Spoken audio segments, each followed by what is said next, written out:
the Chesapeake Today Show. It's your executive director, David Loop. And Candace Montgomery, Director of Life Enrichment. So Candace, I'm going to start counting down shows. I know. So maybe only a couple more. Only a couple more. But what an incredible fun run. Yeah. Yeah, it's been nice. It's been a pleasure for sure. So we've had a very busy March that we said farewell to. I know. It's that time of the year. Flying by 3 months.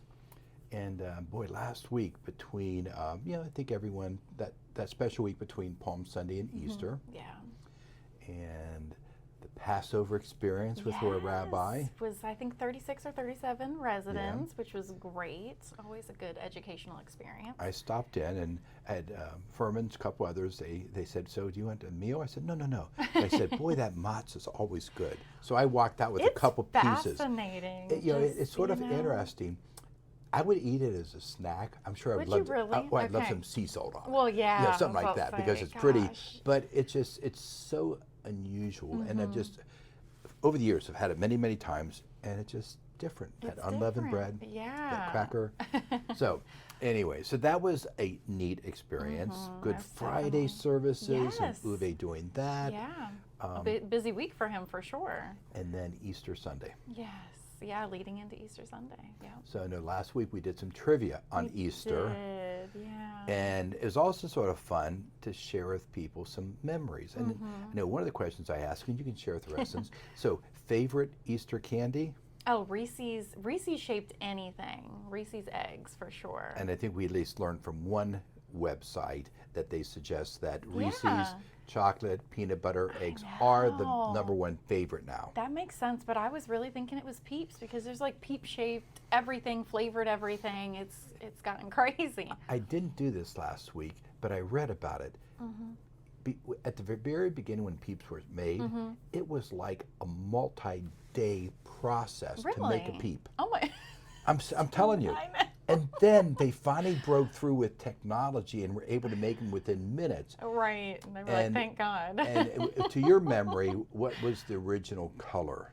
Yellow and pink, I think is what I remember. But so now it's what, like purple, blue, who knows? All rainbow, I don't know. But when I saw that, I said, how long it took that first one. So if any of you want to do a little research on that, just say the first little marshmallow. I call them marshmallow. Because it was originally like the duck or whatever, right? Duck or the chicken or whatever, and then now it's the bunny and all the variations, just to the things. American spirit colors. So Peeps. And then we did a little history on Cadbury, 1824 company, but then the Cadbury eggs with fondant. I know, I'm not too crazy about those. Yeah, I never was one for me either. I just can't get into it. So my favorite is just red jelly beans. Yeah, you like jelly beans. Yeah, that's I don't know about jelly beans. Yeah, I don't know why it is. Those things just hit a spot. But I wish I could get a whole bag of red ones. It's like just a seasonal thing. I know. Yeah. Well, I think Starburst does the pink and red.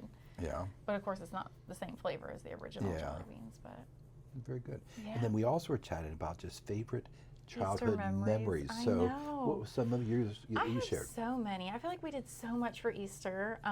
Always dyed Easter eggs before, which now they have the thing where you put the egg there and you have a marker and it spins it. It's really not the same as having to really lower and getting the colors on, or trying mixing the colors to dye one half of an egg and flipping it over and seeing if you really. It was a whole thing.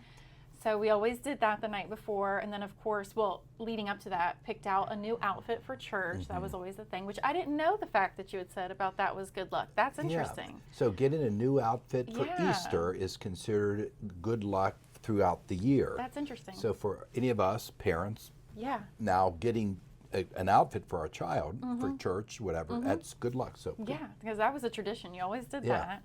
Went to church and then always went over my grandma's house for some sort of special lunch and then an Easter egg hunt. Yeah. Several people were sharing that they hid real eggs. We always did plastic eggs because that seems like that could end badly if you don't find them. Yeah. And had candy, or some might have a few dollars in there, and all the cousins would come over and we would do that.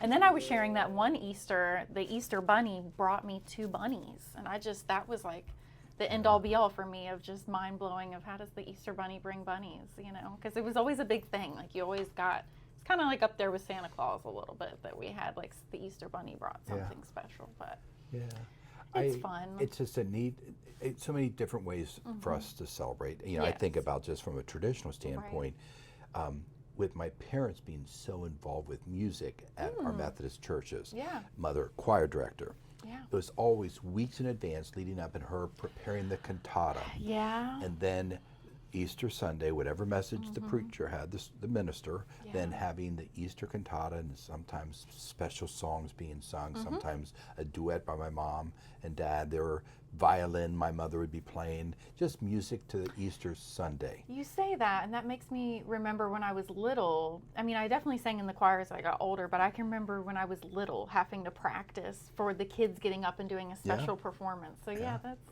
so the music element.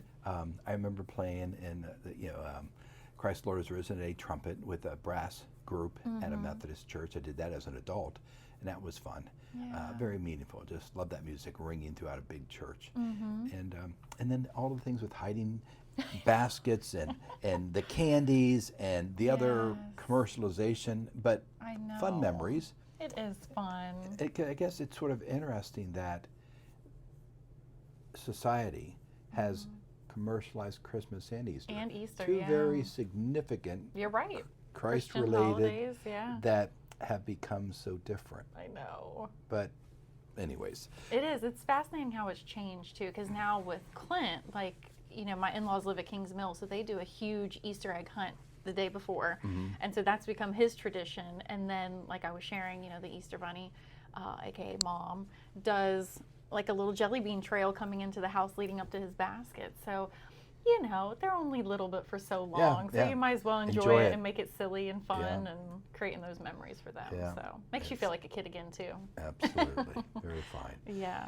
So those are things that in general, you know, around here this week, I know we're going to be welcoming Barbara Weldon, our new Director of Marketing. Right. Yeah. So we'll welcome Barbara Weldon, so delightful there. Pavilion activities progressing. We're seeing the paint colors come around, the grading, sidewalks, and then court surface are really these next three bundles. You know, they'll finish up the painting, but it's finally we're seeing some end of the rainbow. So that's very fine, and just seeing the grass turning green, new seed, the sod, whatever it is, coming along. The pollen. Oh goodness. Do you get affected by it? I do. Like, I feel so stuffy. You know what? I just periodically sneeze throughout the year. You know, so it's like you just spread it out. And but oh my god. Yeah, the car and when it's everything. This thick. Well, and I was also thinking I guess if Mother Nature not only delivers pollen, but an occasional afternoon shower, it'd be sort of like. Yeah, that would help. But we've gone a little bit of a streak within the last week or so of not much rain, so it's sort of just sitting there. Yeah. And it keeps blowing. Exactly. Yeah. Gosh. So do you think pollen comes through screen windows? Do you open up any windows this time of year? I do open windows because, believe it or not, I love to keep my bedroom window cracked. I love a little breeze. I feel like it helps us sleep better, but this time of year, yes, it does creep in. Yeah. You start to see a little bit on the window. There's like, I know. I just love the fresh air too. I mean, you know, the house just gets stale if you just don't open some windows. And we don't have that much of a great opportunity of getting fresh air because we change seasons so dramatically. Yes, I know. So I take it when I can, for sure. But I like to have the windows open if I can. Well, we've got, I'm sure, a busy week as we move into, I guess, the first full week of April. The first full week of April, I know. Gosh, so kicking off with Monday, we've got our Langley shopping trip at 9:30 a.m. leaving from the Hampton entrance. 2 p.m. Color Your Life craft class in the Creative Art Studio. Huge shout out to Leslie. She's been taking over that class for the last few weeks while Donna's had some things going on with her father. So definitely keep her in your prayers, but it's been great that Leslie's been able to step in and have some fun with that. They've been doing some kind of unique projects. Hand chimes practice at 7 p.m. in the Chesapeake room. Tuesday, we've got a 9:30 a.m. shopping trip to Belk. Leaving from the Hampton entrance, which we have twice a month now because that's been a resident request. They love going to that. You know, department stores are a little hard to find now. So Belk in Williamsburg has really met that need for residents. 10:45 a.m. we've got Bible study in the Explorer room. 2 p.m. there's bereavement support group in the Harbor room. And also at 2 p.m. we've got our spring tea hat and fan making workshop. So this is something we did last year where we had an opportunity for residents to either make a special hat or this time adding in a fan for the gentleman who maybe would like to come.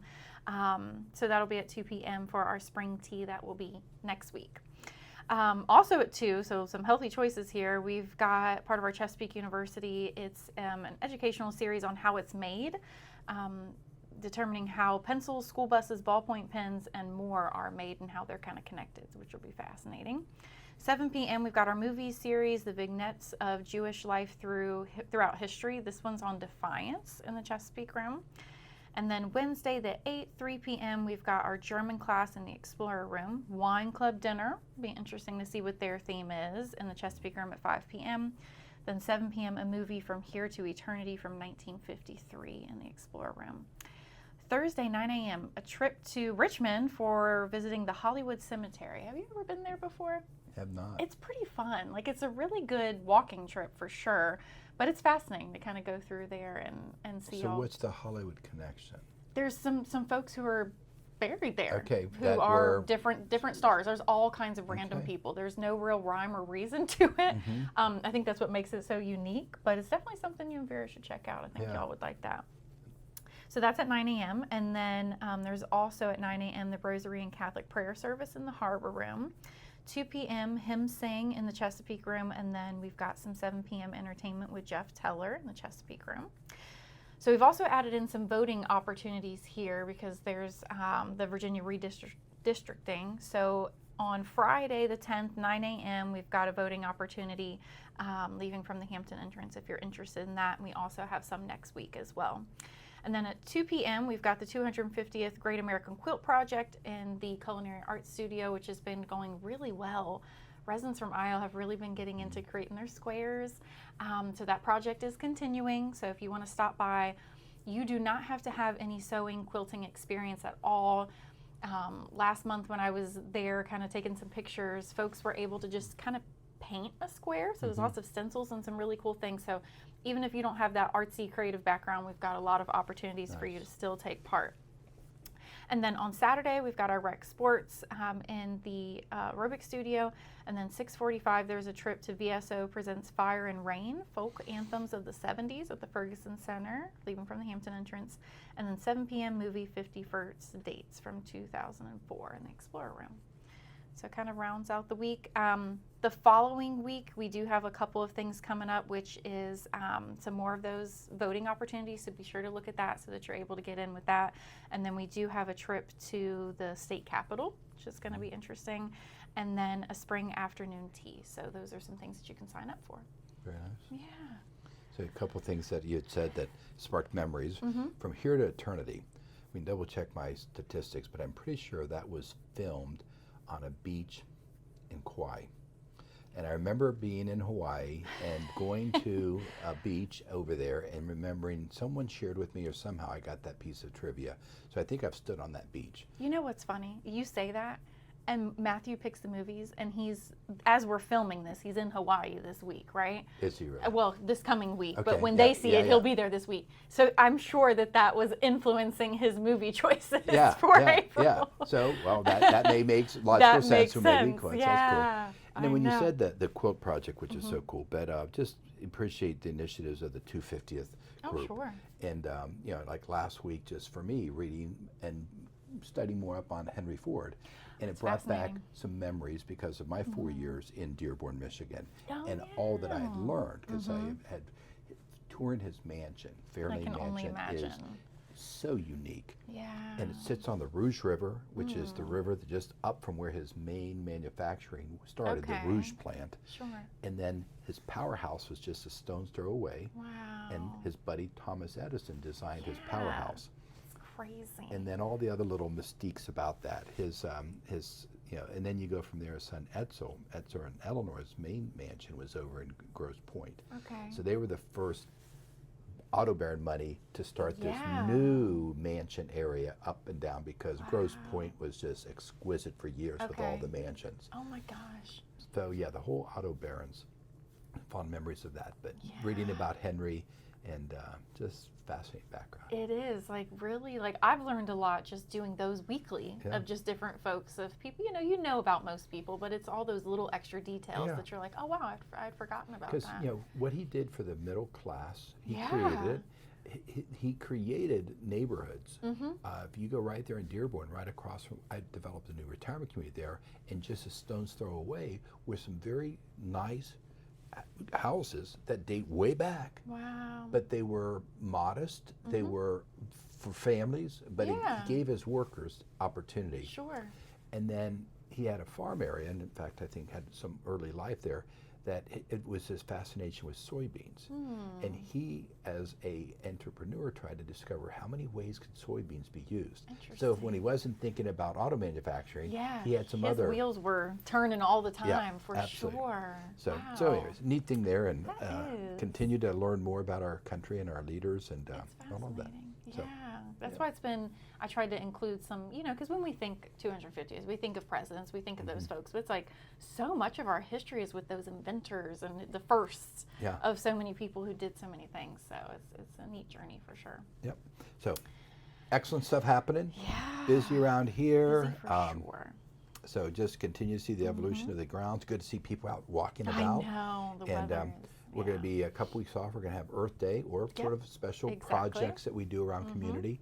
So we're putting some lists together there. Yeah, lots of exciting things happening. It's that springtime. The Gloucester Commons will be open before you know it. And we'll have all kinds of fun things out there. Absolutely. Yeah. Real fine. Well, does that cover us for today? I think so, yeah. We've got an interview, so we'll do. hopefully just stay tuned because one of our new directors will be joining us, and I think you'll be fascinated to learn more about her. But until then, thanks for joining in today. We'll see you next time.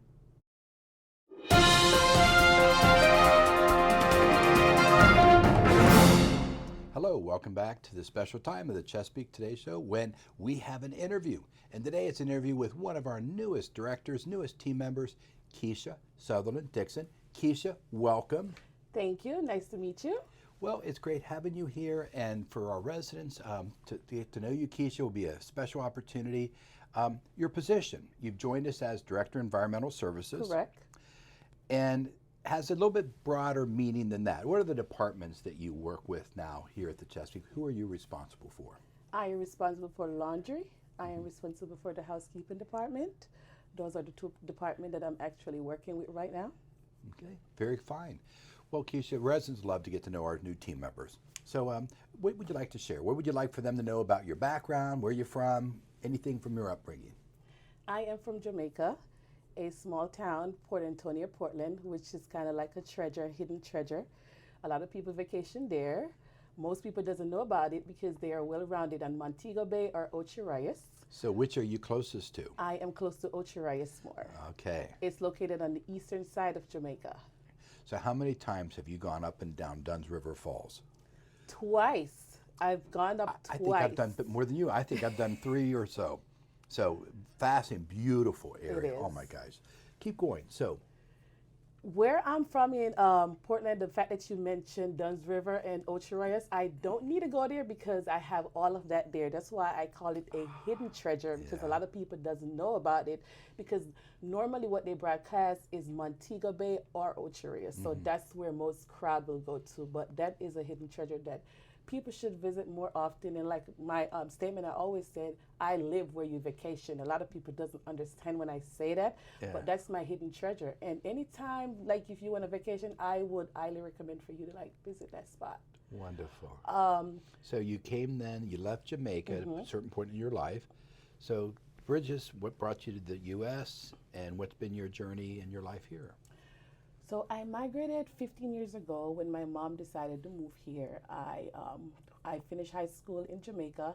I moved here with my mom, and then from that point, it's a different culture. Of course, it's a change, because when I was living in Jamaica, I never worked. So when I came here, I could not live that culture. I would have to go out and work to bring income as well, to support her and myself. So I started off in the hotel industry, where I was a housekeeper, loved it tremendously. Of course, I learned my way. My manager immediately saw the potentials and the skills in me, and he decided to promote me to front desk clerk because of my customer service skills. However, while I was doing that for probably 5 years, he promoted me to general manager, where he sent me to school to become a general manager, to learn more managerial skills. So from that point, I worked in that field for probably 5 years. And while interacting with customers and having some little incidents while I was there as a general manager, I decided maybe I should try nursing. Mm-hmm. And that's when I went to nursing and I did CNA. Mm-hmm. While I was doing CNA, of course, you have people, just like the Chesapeake has internal growth. Mm-hmm. You have your bosses and your managers who want that for you. And if they see that potential, they're going to recommend it. Mm-hmm. So I was recommended to go and do registration medication tech, which I'm still certified today, mm-hmm. which I can work anywhere in the department at the Chesapeake if need to be. It's not just housekeeping. Mm-hmm. So I went ahead and I got certified. And then after I got certified with that, I worked on the floor for probably a good 8 years in all different areas, like a regular line staff to a night supervisor to a day supervisor, until I became a RCC, which is a resident care coordinator. Mm-hmm. I stayed in that role for 4 months and then was promoted for memory care director. Mm-hmm. That's where I lasted for probably 5 years.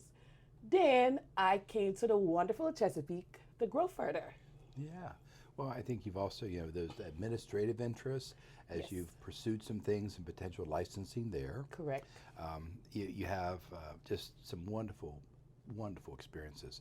So you said something I'm sure that's going to ring very true for the residents, and that is you sound like a passion for customer service. Mm-hmm. So tell us more. What's your sort of definition, and how do you feel about serving individuals?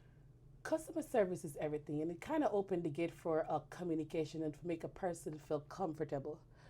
You want that feedback from your customer, whether it's a bad day or a good day. You want that feedback because it kind of helps your company internally to grow. Your customer also sees what you don't see.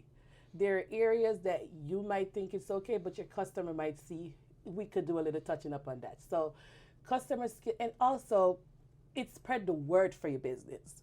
Because if you get good customer service, you're going to want to invite your friends, your family, your neighbors. You're going to invite everybody. So that way, the company can even grow further. Yeah. Well, I think we're very blessed here because it's happened exactly as you've said. Our residents have been wonderful referrals. And, if you look at some of our wait lists, people wanting to move into the Chesapeake, whether it's ready to move or the more longer term group, they're friends and family of our residents. Correct. So, yeah, if we can please the 430 some folks we have in this community, then they become multipliers. Yes. So very important. So wonderful career. You've got, I'm sure, much more growth ahead of you. Hopefully many steps here at the Chesapeake as we continue. So do you have any immediate goals, educational things that you would like to do or additional trainings? Yes, of course. I'm always all about growth. So currently I hold an associate in social science. I also have a bachelor's degree in health science, and I have 1 year left to complete my RN to become a registered nurse. And then in probably 2 months, I will be certified executive director. I already did my preceptorship. I just now need to take the state board. Piggybacking off of that, future, I hope to go get my master's degree and also become an executive director at some point. That's right. Well, it's a great pathway. And I mean, it's so admirable that you've been persistent, you've been deliberate, you've had all this vision of how to grow yourself and test so many things. That's just really powerful. So congratulations. Thank you. So you've been at Chesapeake now into your 3rd week, almost 4th week, since an hour after Easter. What's your early impressions of the Chesapeake? Everyone was very friendly. Everyone was very friendly. Everyone was happy and willing to show you around because, of course, I am brand new and this is a huge, beautiful community. I am going to get lost because I've been lost a few times and everybody just wanted to show me where to go, pointing me in the right direction or even walking with me. The residents, a lot of them are like, hey, I heard about you. I've met a lot so far. Everybody's so welcoming. That's good. Well, it is a special environment, and it's just, we appreciate it. It's delightful hearing it from you and new folks coming in. So as you're starting to get a hold of, I often talk about this 550,000 square foot of buildings. I mean, we're bigger than most shopping malls. 40-acre campus, pretty much larger than most hotels of any size. What types of opportunities do you see when it comes to housekeeping and laundry? Any initial observations, things that you would like to improve upon? Of course, there's always room for improvement. For the last couple days I've been here, my team actually have the potential. They just need a little more well-rounded. They need to learn the policy more. It just needs some standards and protocol need to be put in place so they can be better workers. And right now, I think they do have the potential. It's just that some areas just need to be touching up a little bit and tighten up. And I feel like we can overcome those obstacles with me being in place because I am going to enforce it and ensure that they understand. And this is one of the things I have an open door policy because I want that feedback and I want that communication from staff. Yeah. Well, staff will come. Just because of you being on this show, you're going to even have more residents reach out to you. They'll know Keisha, they'll know your name now, and they'll be out there to ask. And one of the things I've often said to residents, and you're going to get a good, I think, a good command of this, our residents, like any of us, become accustomed to certain patterns or routines. Could be that one housekeeper they fall in love with. It could be that one time and day of week. And what I want to help residents support you and your leadership is you got to make sure things are efficient.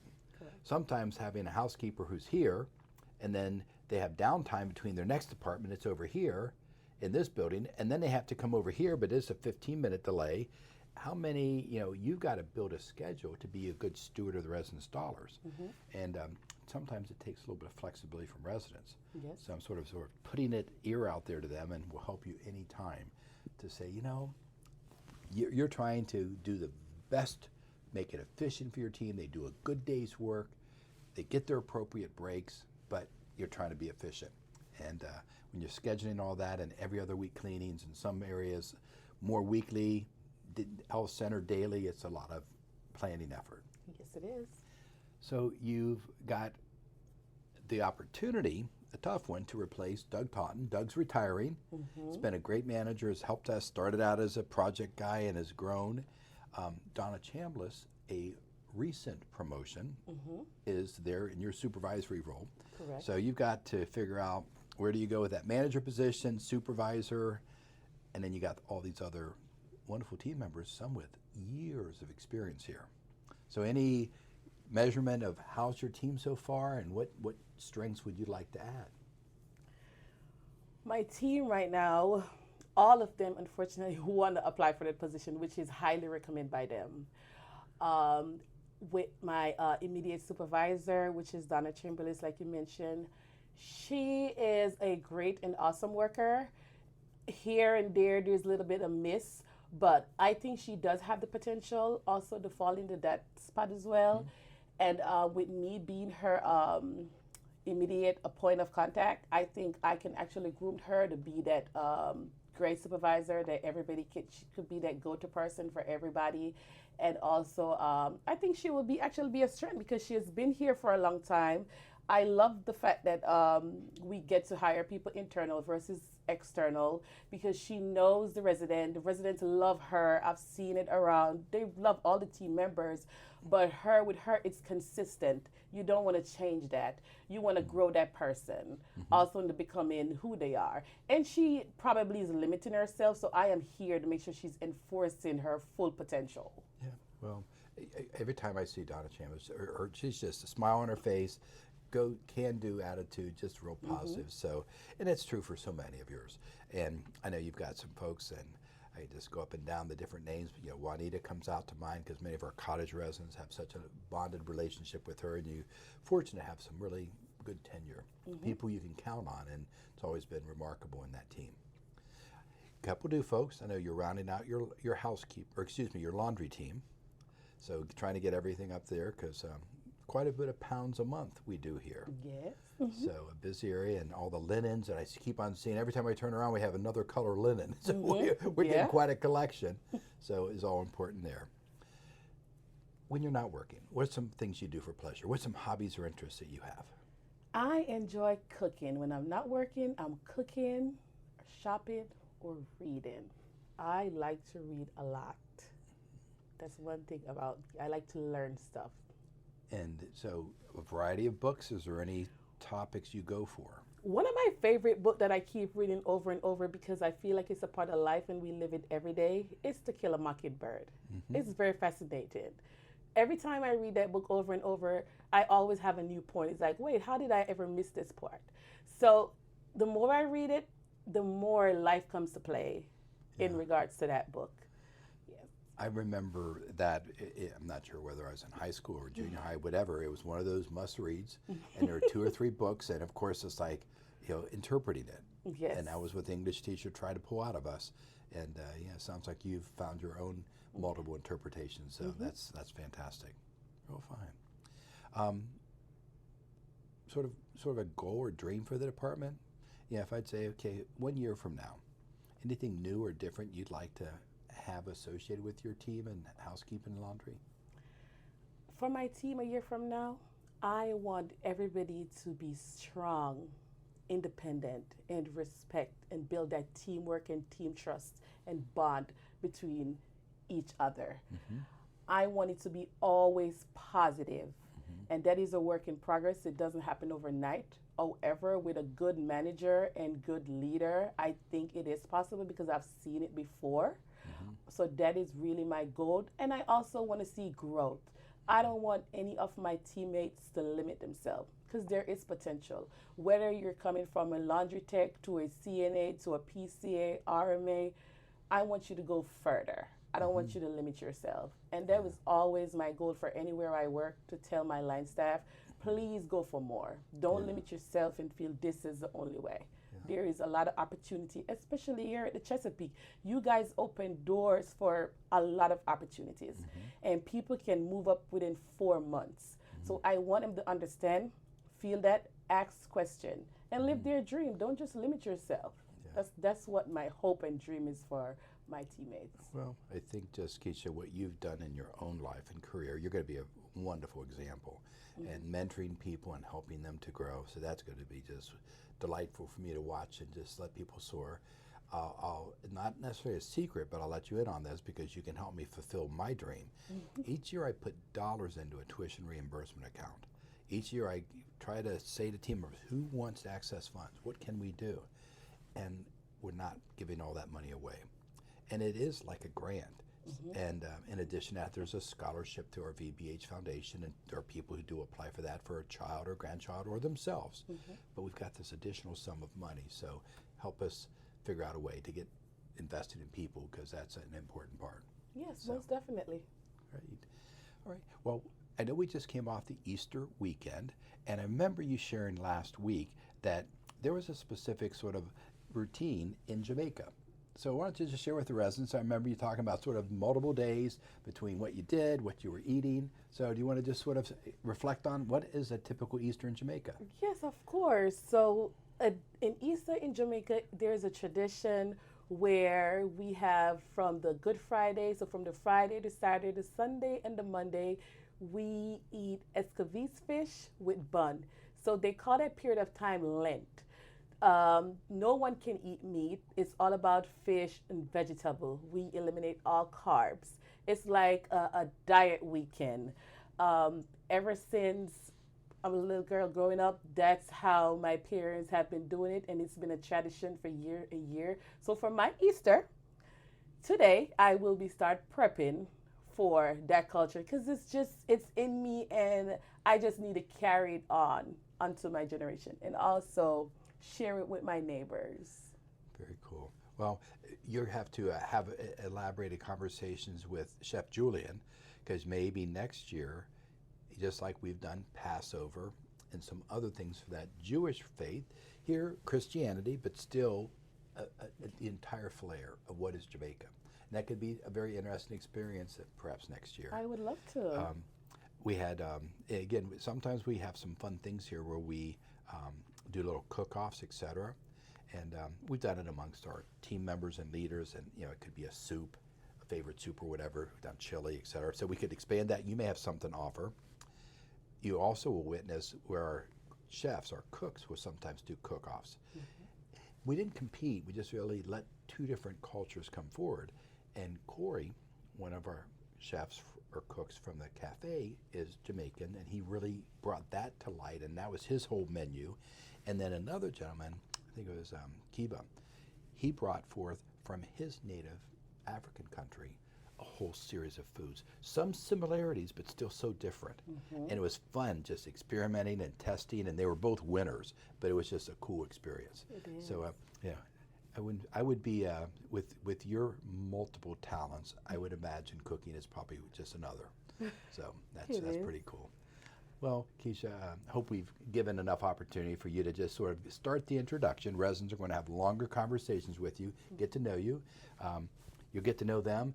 It takes time. I mean, it's like a year-long journey to get to know the community, the people, etc. But a lot of special folks here, and you're now one of them. So, yes, I am. So happy you're here. Thank you. I'm happy to be here. All righty. Well, until next time, that concludes this special interview, and have a great week.